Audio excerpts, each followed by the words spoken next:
So I drive by this cannon all the time, and I thought, I bet you I could make that. Scaled down, of course. I mean, how hard could it be? It's just a tube with a hole drilled down it, right? I had a lot to learn. Welcome to FarmCraft. I'm John, and we are building a replica of a Civil War cannon. First, I take detailed measurements of the cannon. I need to figure out how big of a cannon I can make, and the limiting factor for me is going to be the size of my crucible and the size of my furnace, plus how much I can lift. I'm limited to 50 pounds for the size of my barrel. So I figure out how big that is relative to this cannon, and it turns out it's 1/3 of the size. So this cannon has a 66-inch long barrel, and mine has a 22-inch long. So I took all the detailed dimensions of the cannon and divided them by 3 to make my replica. So I start with a bunch of old copper pipe, electrical wire, and various copper scrap. So what we're looking at here is a cannon. Can't you see it? It's in there. I'm making the cannon out of gunmetal bronze, which is a mixture of mostly copper, tin, and a little bit of zinc. Yes, there is zinc in some alloys of bronze. The alloy components are measured by weight, so I need the copper to be pure. This is old copper with dirt and everything, so I need to melt it down into ingots so I know exactly how much copper I'm adding to the mix.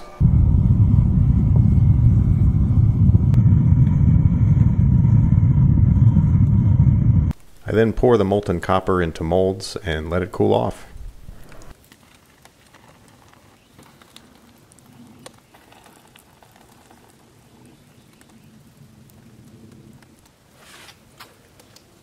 In just a few minutes, it's cool enough to remove from the sand.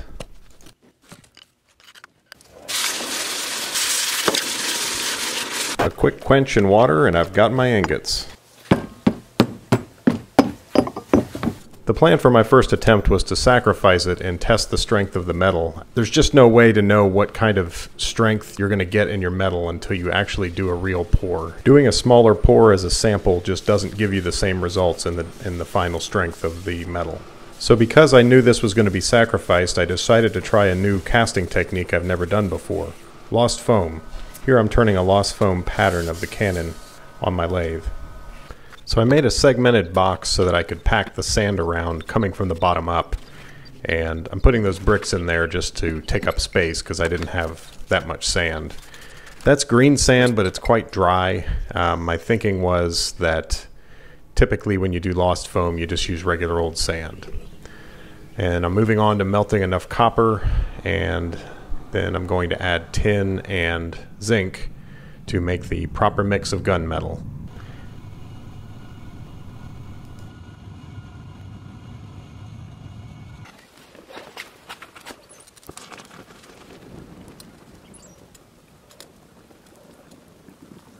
It's a good thing this was just a test run because, well, you're about to see.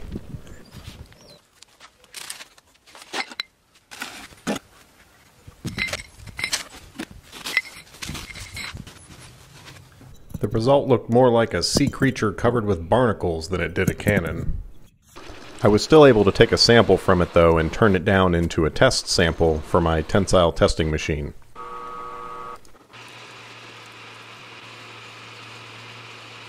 This gauge measures the force that my press is exerting, and with some math I can determine the tensile strength of the sample. In this case it came out to 20,400 psi. For attempt 2 I decided to do a casting technique I'm much more familiar with, and that is a split pattern and a horizontal pour. So I cut this board in half and then glue newspaper in between so that I can split it later after I've turned it into the pattern. And here I have it on the lathe, and I'm going to turn it down into the cannon that I want to cast.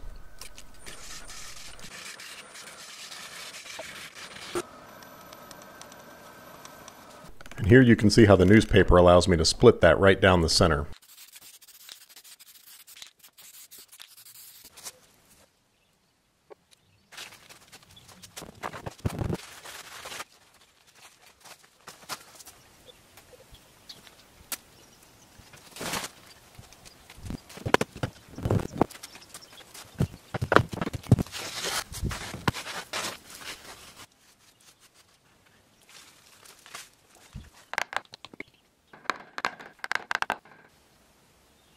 Off camera I poked a wire through the highest part of the mold right here so that it would vent easily during the pour.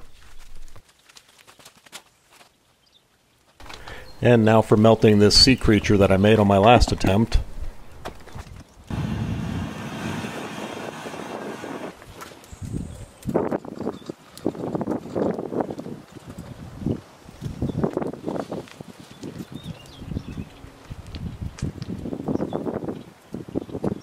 I let it cool overnight, and the next day I open it to find what I was worried about, shrinking at the top of the mold.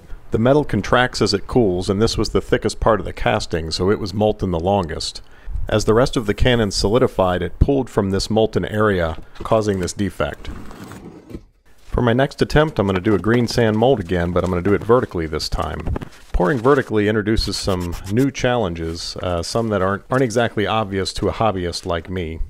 Here you can see the sprue, which is the pour spout. That will be removed, and then molten metal will be poured down that channel.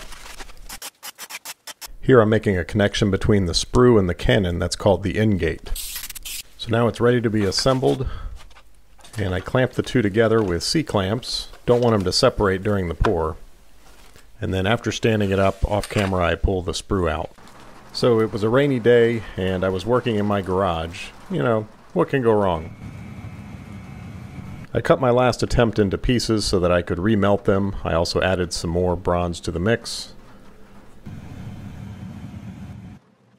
And getting that ready to pour.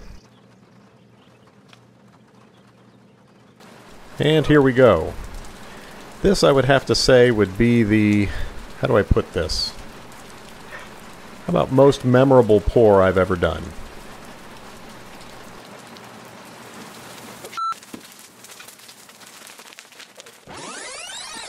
Yeah, you remember those C-clamps I used to clamp that mold together?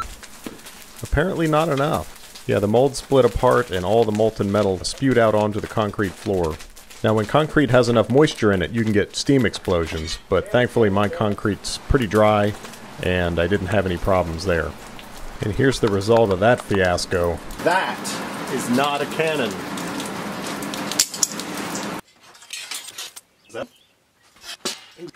Once I've got this mold rammed up and together, I'm going to put a strip of plywood right here. I'm going to screw it in. And then just for good measure, once I've got it stood up and ready to pour, I'm going to put a strap or two around it so that there's absolutely no way this thing is going to separate.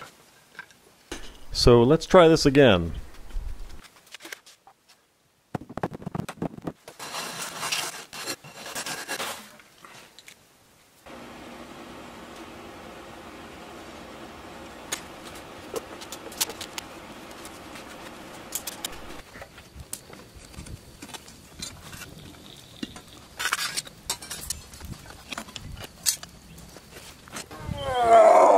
Yeah, that's heavy. That's 60 pounds of bronze, plus the lifting rod and the crucible. I'm probably lifting 70 pounds, but most of it is at the end of a lever. It's actually much harder than you might think. Lifting a 70-pound bag and holding it against your hips is pretty easy for me.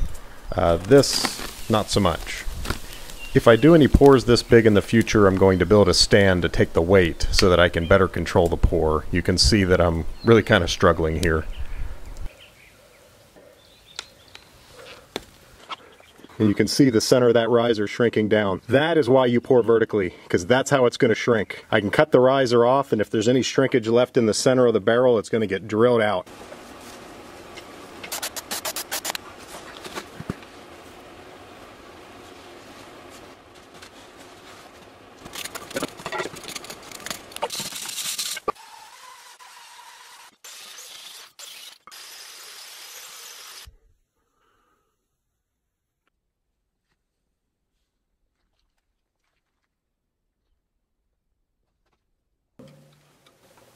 So now we're ready for machining. I mount it on the lathe using the steady rest so that I can drill out a center.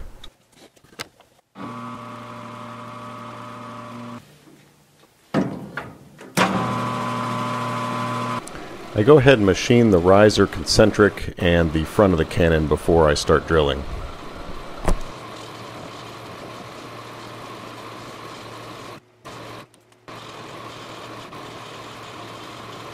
I drill it out undersized because the bit didn't want to stay centered due to casting defects. Then I bore it, which gives you a perfectly round and concentric hole. My lathe can only bore so deep. I go as deep as I'm able, and then I drill from there.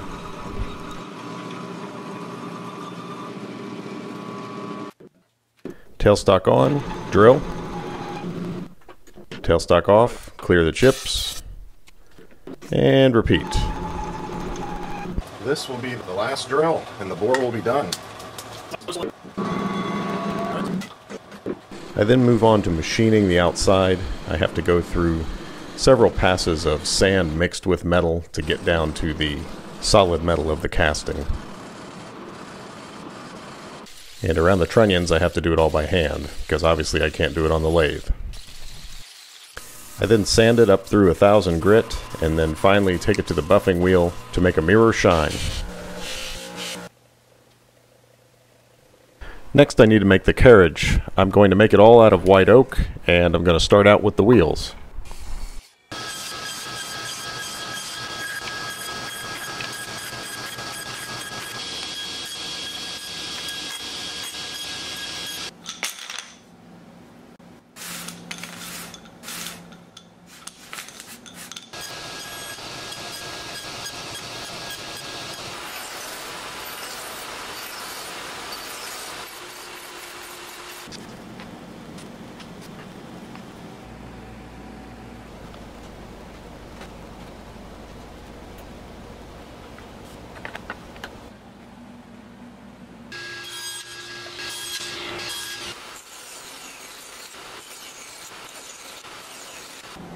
Strictly speaking, this is not a traditional way to build a wooden wheel, but I am willing to bet that if they had had glue as good as we have today, this is how they would have done it.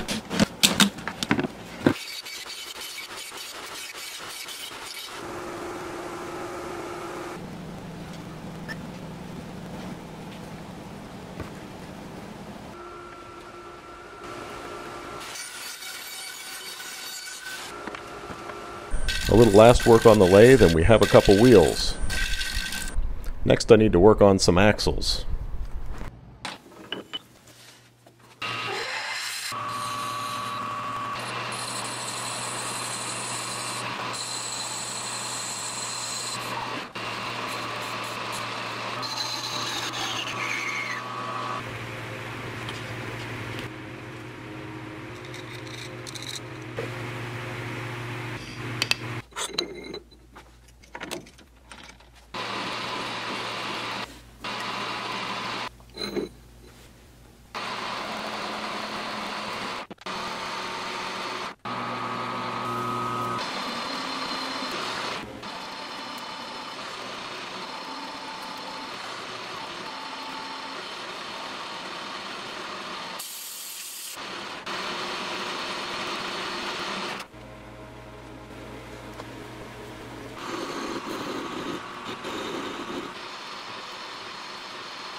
I then fired up the forge to make some metal straps that would hold the cannon barrel into the carriage. I had to make a jig to form it so that it would fit properly.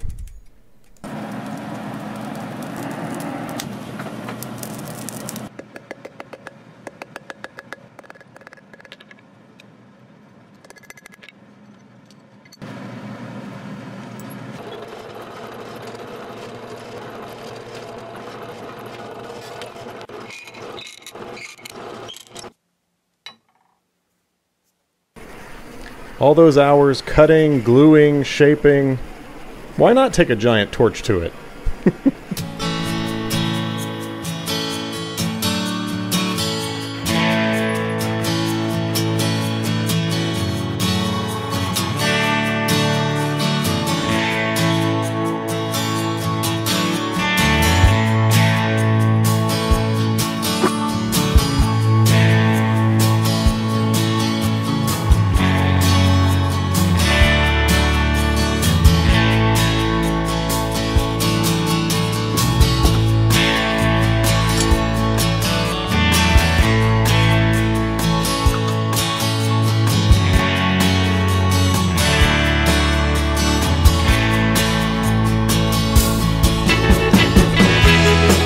So how does it compare to its big brother that weighs 1,236 pounds? And that's just the barrel. Well, I'd say it's a little prettier. It's a lot smaller. I find it interesting. This really highlights the difference between length and volume. My replica is 1/3 the size, but 1/30th the weight. And in fact, if I were to double the amount of metal that I did in my pour, it would only add 2 inches of length to the cannon. Hey guys, I hope you enjoyed the video. If you want to see more of this cannon and some other projects that aren't available here on YouTube, check my other channels. I'll leave links to them in the description. Also, if you want to see more details on the build up to this point, this video was a quick breeze through. There's a lot more detail available in a 4-part series. I'll leave a link to that playlist. This was a much bigger project than I realized when I started it. It seemed like it'd be a simple thing to do, you know, it's just a tube with a hole drilled down it. But metal casting and metalworking never fails to give you its challenges, and it certainly did on this project. It also never fails to be a lot of fun for me. Hope you guys enjoyed. I'll see you next time.